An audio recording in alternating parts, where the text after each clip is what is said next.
Blessed day to everyone. My name is Dr. Mark and I will discuss today nursing notes. This material is dedicated to all nursing students who are just newbies or having their new beginning in their hospital placement or clinical duty. So let's mark it up.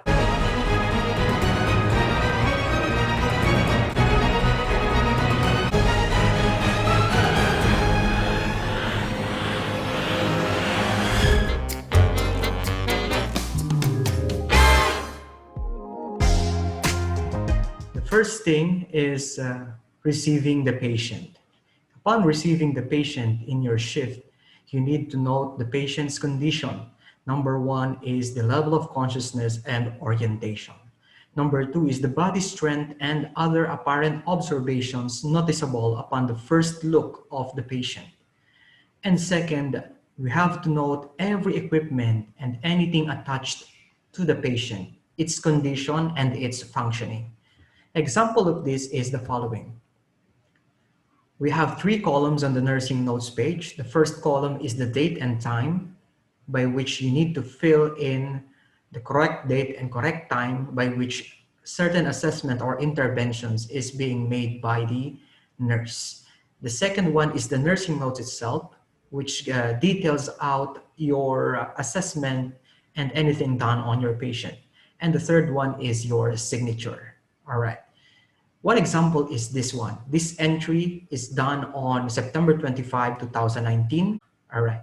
Now let us dissect the different parts of this entry for the first element, receiving the patient. The first one that you would see is the patient's condition upon being received by the incoming nurse. So right here, we receive the patient on bed and fully oriented to tree.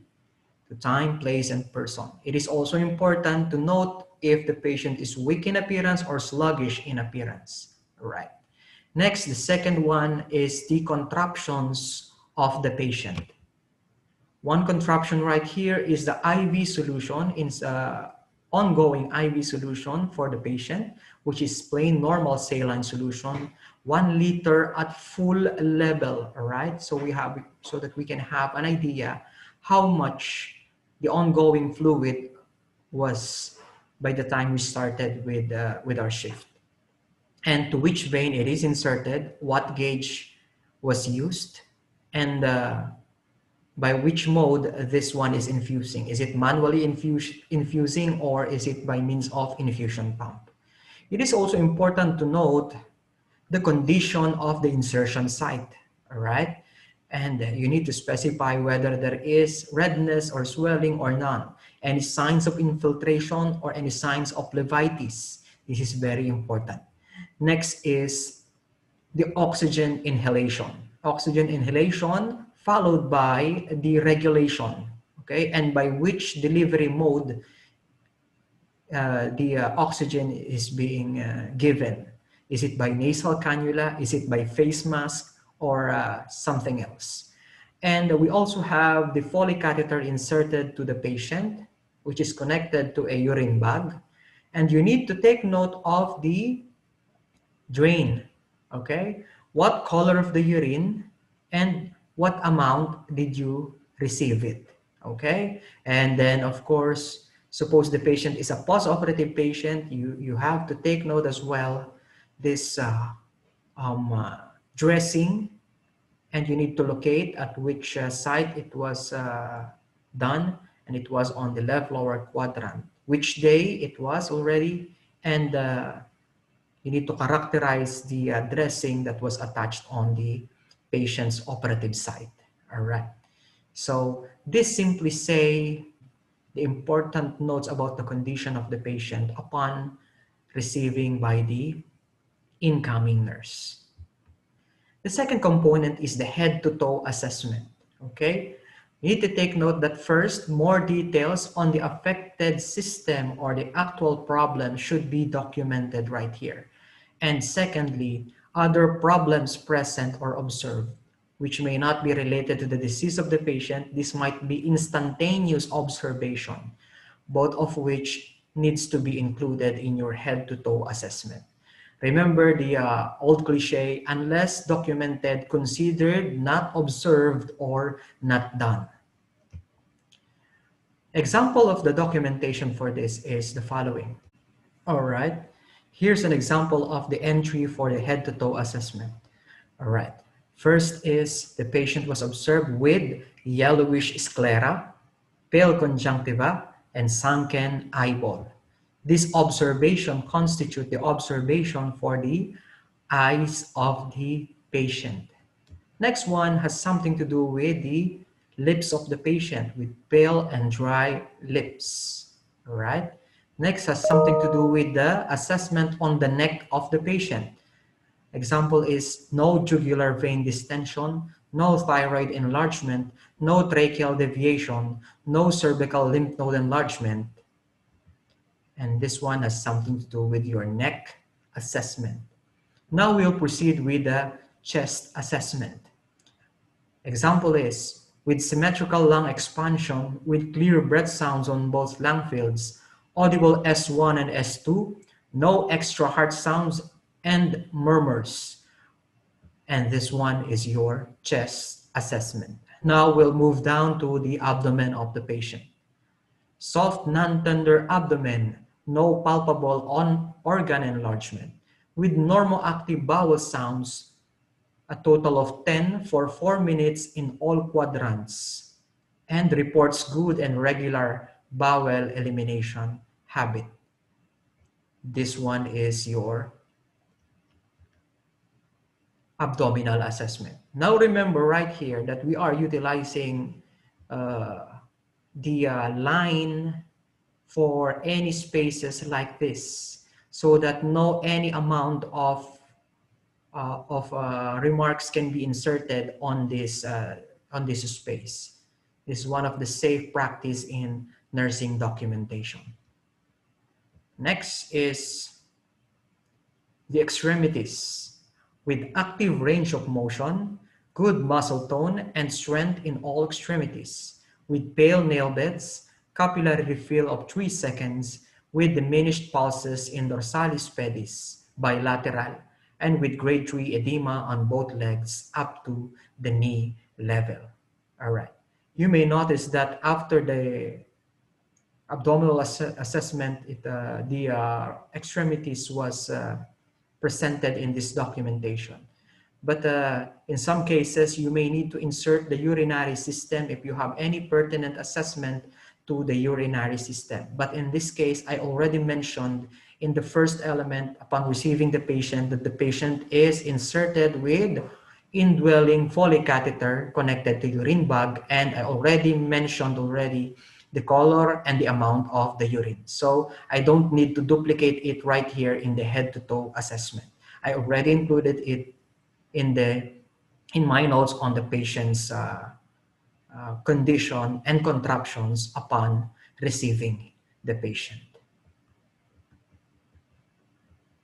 Number 3 has something to do with all the interventions being done on the patient for the whole shift.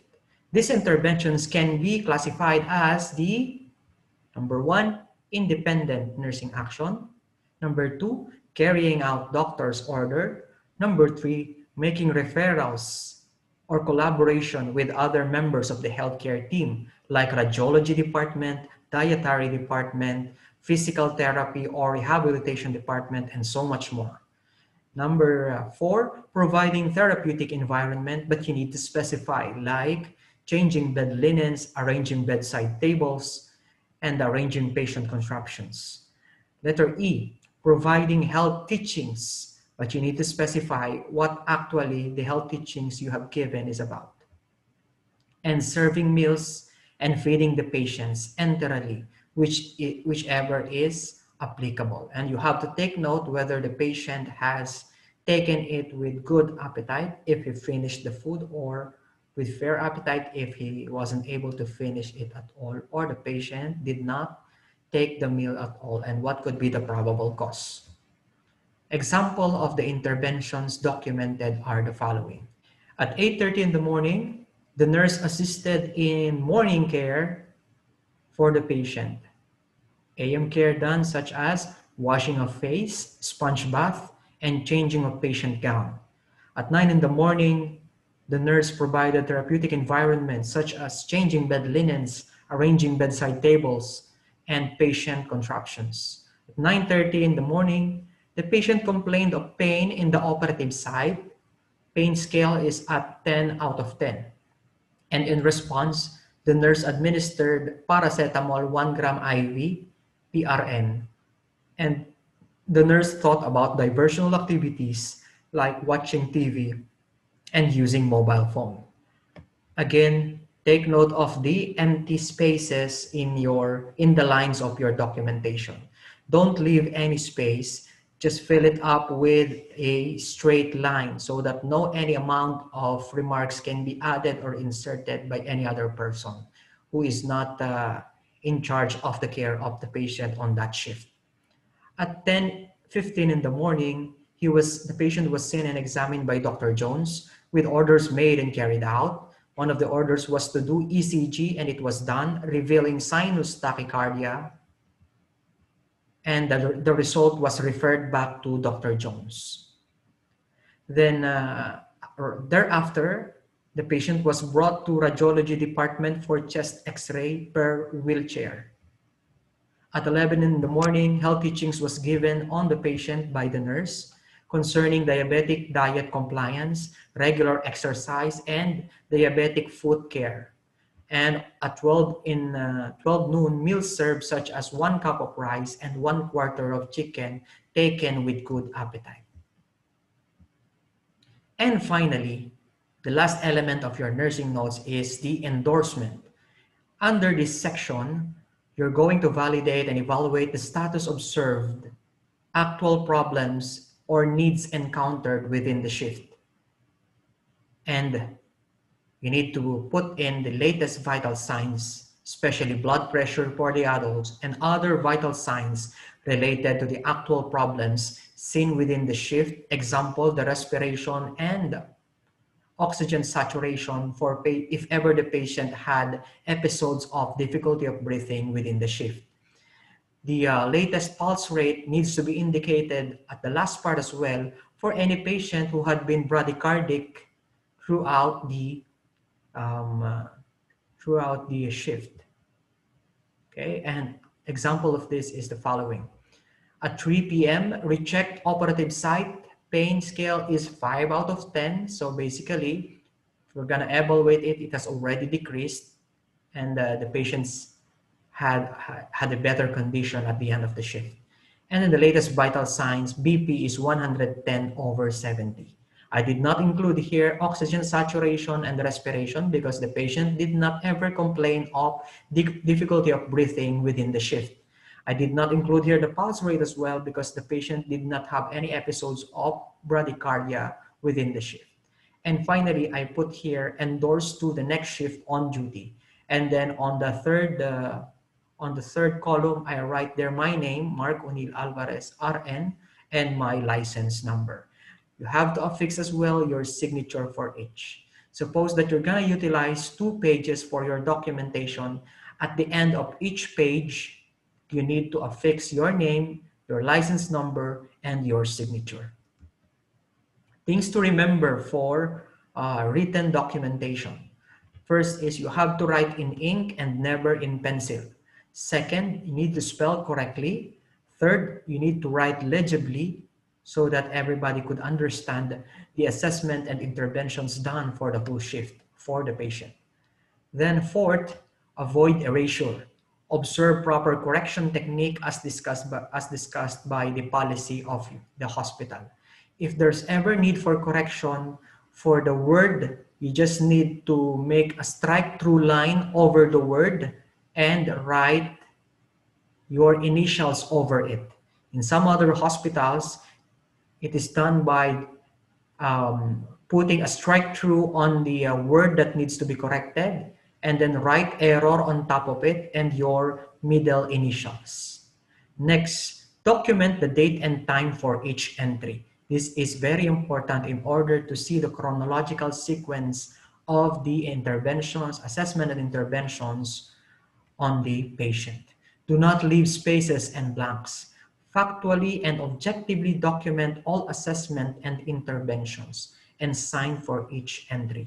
Remember that nursing notes is very important as this serves as a legal documentation for the amount of care given on the patient. And remember, unless documented, considered not observed or not done on the patient. So have a safe nursing practice by observing the correct things about nursing notes. And let's mark it up. God bless you.